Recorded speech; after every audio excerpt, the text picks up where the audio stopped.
The NBA has a huge problem. Too many teams in the NBA sat back this year as the trade deadline came and went. These teams who are currently stuck in NBA purgatory just sat back this year content with staying mediocre. Now, as we all know, this year's trade deadline was crazy. We saw blockbuster after blockbuster, and many teams reshape their entire roster within the span of a couple of hours. We saw teams like the Nets, the Lakers, and the Suns completely revamp their rosters, and now, post-trade deadline, they look completely different. But we also saw other teams who probably should have blown it up at this deadline fail to do so. These teams have been stuck in mediocrity all season, and it seemed like the trade deadline was the perfect time for them to make a move. But instead, they just sat as the trade deadline came and went. No major moves were made, and these teams look the exact same as they did pre-deadline.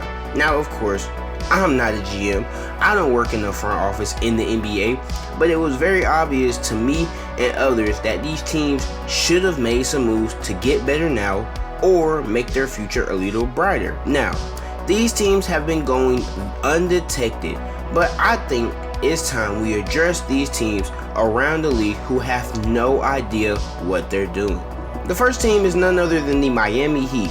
After losing in the Eastern Conference Finals last year, the Heat have been pretty disappointing this season. They're currently 6th in the East, but I'm pretty sure they thought they'd be a top team in the East after last season. Before the deadline, many thought they would be aggressive and make some moves with Duncan Robinson's bad contract and Kyle Lowry's regression and age. Some of their fans were actually hoping for this.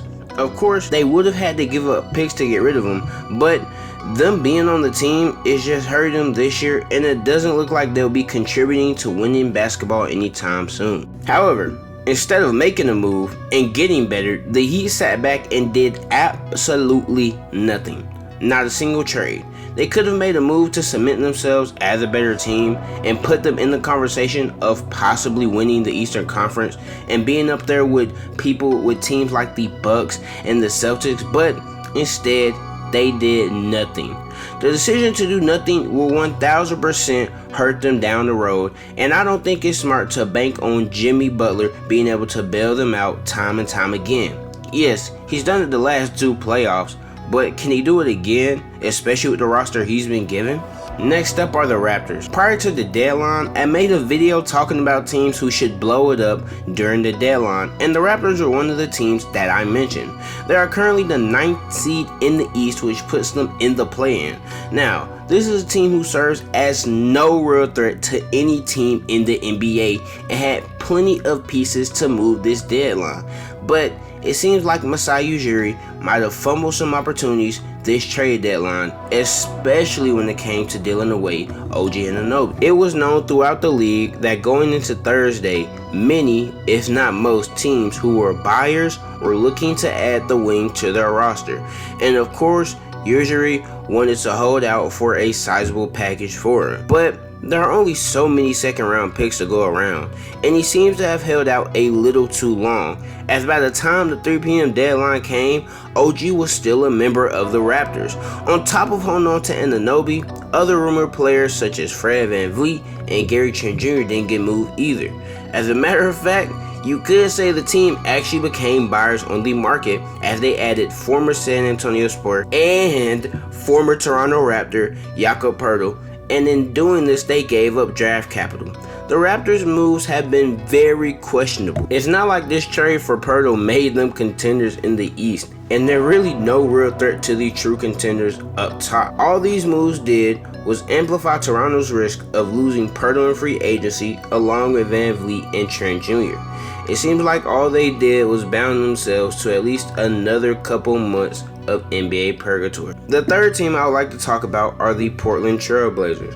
Now, the Blazers stayed busy over the past couple of days making deals with 5 teams involving 7 players, but when you look at their roster, there's not a whole lot to show for it. By the time they were done, Portland had lost Josh Hart, Gary Payton II, and a pair of second-round picks, but they did add Cam Reddish, Matisse Thybulle, Kevin Knox, Ryan Arcidiacono, 5 second-round picks, and a conditional first-rounder.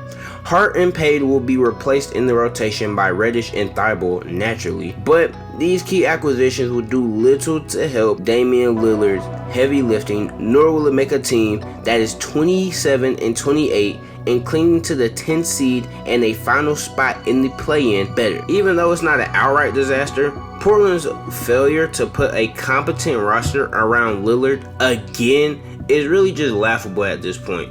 And honestly, you can't even feel for Dame at this point. He asked for this.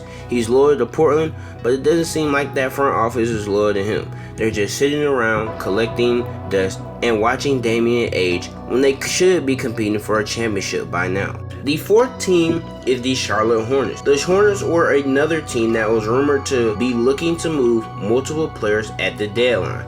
They instead ended up making just 2 trades, one of them being very questionable. Neither of these moves involved the players rumored to be moved, such as Terry Rozier, Gordon Hayward, and Kelly Oubre. Both of these trades were weak in my opinion. The main issue with these trades is that they don't do anything for the Hornets. They essentially gained 2 second-round picks, Svi Mykhailiuk for Mason Plumlee and Jalen Daniels. That is not a good return for those 2 players. It is apparent that Charlotte is in full tank mode to hopefully win the lottery for Wembanyama or Scoot, but I'm not so confident in what they would do if they're able to get either of these players. The Hornets have been a mess for a long time, and trades like these are why they need to start making moves that will help, instead of hurting or not doing anything for them. Now, the last team I want to mention is a team that is arguably the biggest losers from the deadline. This team is none other than the Chicago Bulls, who made 0 moves during the deadline. How does a large market with a 9th place team stand still while the competition makes moves around them to get better? The Bulls have one of the most talented rosters in the Eastern Conference and are coming off a season where they made the NBA playoffs for the first time since 2017. DeMar DeRozan, Zach LaVine, and Nikola Vucevic are multiple-time All-Stars, and you also got Alex Caruso on the roster as well. But the truth is, they just don't mesh well and they can't win. The Bulls are currently 26-32, which has them outside of the play-in. This, along with the way they have played this season, they probably should have made a move. LaVine, DeRozan, or Vucevic could have landed a very solid return if they were willing to take on young players or draft picks. This isn't the only thing. DeMar and Vucevic will be free agents very soon. Vucevic will be one this summer, and DeMar will be one next summer. This trade deadline was the prime opportunity to move Vucevic for some type of capital, but it seems like he's just going to walk in free agency for nothing. Now, DeMar, they still have a chance. He's not a free agent until next summer, and his value is very high right now, considering that he was just named to the NBA All-Star game for the 2nd straight season. But as of right now, it seems like they will lose him and Vooch for nothing. And with Vooch most likely walking in free agency this offseason, this probably means that the Vucevic trade goes down as one of the worst trades in NBA history. Because not only did it cost the team a 2023 first round pick, it cost them other valuable assets like Wendell Carter Jr. And in my opinion, this makes the Bulls the biggest trade deadline losers. Without a doubt, it's the Bulls. Their trade deadline did nothing but ensure more mediocrity and leaves them in NBA purgatory. After this trade deadline, it's clear that some of these teams don't look like they know what they're doing. It blows my mind that these teams just sat back and didn't make any moves during the deadline, even though it was obvious they needed to. But this is just my opinion. Let me know what you guys think in the comments. Did I leave any teams out? Was I wrong about a team that I mentioned earlier in the video? Let me know in the comments. Make sure you also leave a like and comment on this video. And if you like what you saw, subscribe as well. But that's all I got from now. Until next time, peace.